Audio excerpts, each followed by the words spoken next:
So example 8, we're working on rationalizing a denominator. Again, so this type of example is a little different, and that's because now we have two terms in the denominator. So the only way that we can get rid of square roots if we have them split up like this, where we have a plus or minus sign down there, is to use what's called the difference of squares. Now, the simplest way that I think I can explain this is that the only way that we can get the square root out of there is to make it meet its sort of called evil twin. And what happens here is, so take this for example. So 5 plus the square root of 3.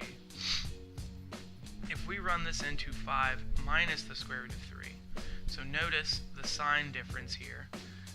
If we make it multiply by this thing right here, what happens is we're going to be left with 5 times 5, so 5 squared. We get a negative 5 square root of 3. We get a positive 5 square root of 3. And then we have positive square root of 3 times negative square root of 3, or a minus 3. So ultimately what happens is you take the square of the first term minus the square of the second term every time. So 5 squared minus the square root of 3 squared.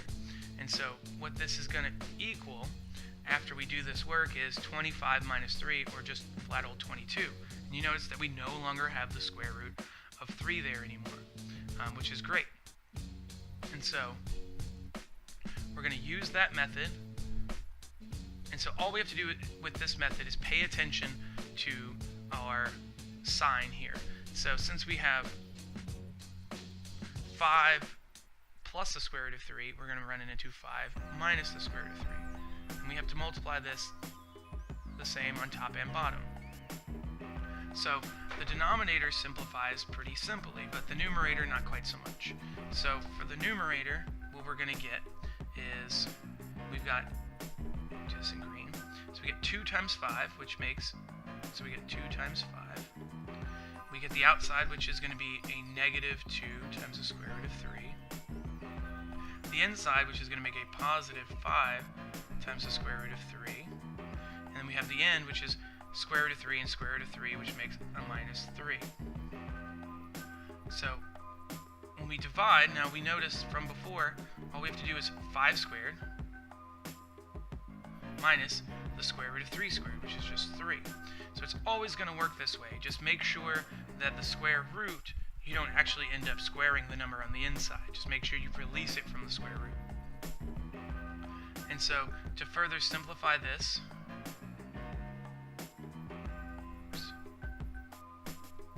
we're left with, we've got 10 minus 3, so we've got 7.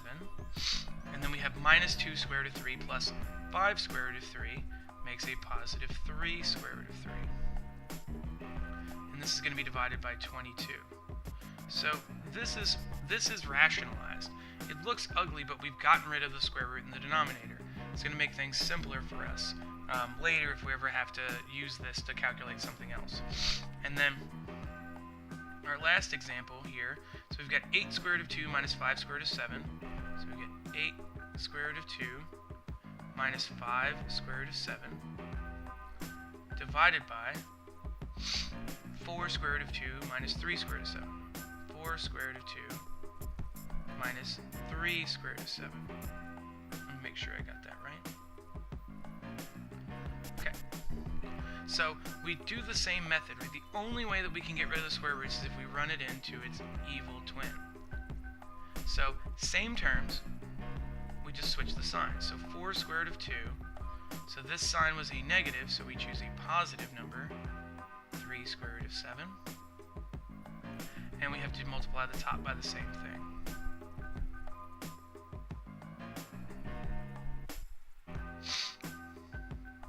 So we've got a rather complicated little problem here. So what we're going to have on for our numerator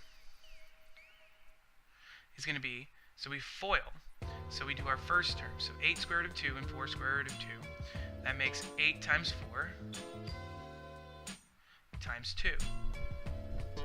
because the square roots of 2 kind of cancel each other. The outside term, it's a positive, so we get 8 times 3 times the square root of 2 times 7. So they don't free each other because they don't agree. The inside term, it's gonna be a minus, so we got because it's a negative 5. So we get negative 5. So we got 5 times 4 times the square root of 7 times 2. And then lastly, we've got negative 5 times, so it's going to be negative again, so we get 5 times 3 times 7. Because we've got the square root of, so this is a multiplied sign, not a negative. And so that's because the square roots of 7 free each other up. So on the bottom, what we have to do is look at our first term, square it. So we're going to have 4 squared times 2. And then we're going to subtract away, because we always subtract away, the second term squared. So don't mind which one's got a minus or a positive. It's always going to just be a minus and whatever the regular number is there. So it's going to be 3 squared times 7. Because we square each part. So now we've got a little simplification to do. We get 8 times 4 times 2. So that's 8 times 8, so that's 64. We've got plus 24 square root of 14. We've got minus 20 square root of 14. And then we got minus 5 times 3 times 7. So that is minus 105. And we're going to divide this by, so 4 squared times 2 is 32, and 3 squared times 7, so that's minus 63. Okay, so, and that's fine. We got a negative in the denominator, that's not a big deal. So what we want to do is now kind of combine terms. So we've got our 64 here, and a negative 105. So 64 and negative 105, that would be, let's see, negative 41. And then we've got 24 square root of 14 minus 20 square root of 14 would be plus 4 square root of 14. And we're dividing this by a negative 31. So, this is okay. Sometimes you can leave it like this. This is okay. Some people don't like having negatives in the denominator. So if you have a negative in the denominator, you want to make it positive, just switch the signs on the top. So you can make this a positive 41 and a minus 4 square root of 14. So it's kind of like multiplying the top and bottom by negative 1, which doesn't change anything. But you could use either form of these. It's okay. You'll probably see the term on the right if you ever had this kind of problem in a standardized test.